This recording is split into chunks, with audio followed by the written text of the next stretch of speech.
Go. How can someone brutally murder an innocent child and us as a community turn a blind eye? How can we let someone who murdered multiple innocent lives get away with it, let alone get rewarded for brutally murdering and stopping a human beating heart, and then gratifying the perpetrator with another beating heart? The monster in Frankenstein murdered an innocent child, an innocent woman, and burned down a happy family cottage. All created by a young man who had a bright future ahead of him. And then he has the nerve to ask Frankenstein for a mate, even thinking that he deserves a lifelong mate. Essentially, the monster doesn't deserve a mate in the end because of all the crimes he committed and all the lives he took. The monster is just trying to fill a void that his caretaker was someone who he will have to care for and eventually will fail.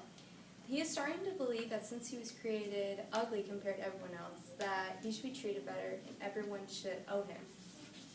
For example, Oprah Winfrey was born to teenage parents who were poverty-stricken and then abandoned by them. She was later raised by her grandmother and got sexually abused by multiple men in her family.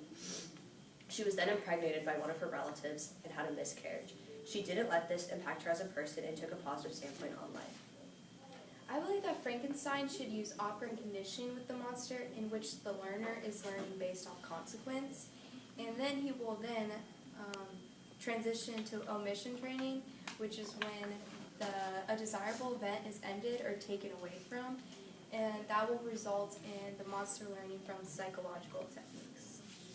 Some people would say the monster just wanted love, but that is just an excuse because everyone has some type of problems and baggage in their life.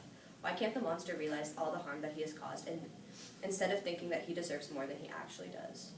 If Frankenstein were to give the monster a mate, what's the guarantee that the monster and his mate wouldn't go on a killing spree? In chapter 16, the monster says, "I bend my mind towards injury and death," and this evidence shows that the monster focuses on harming people and might manipulate another monster too as well, once she realizes that she is unwanted too. Now imagine your best friend, mother or child. Imagine the horror. Imagine the suffering you would go through. And imagine how you would feel. Unimaginable, right? Would you let the murder of your best friend or child get away with it, let alone reward the killer?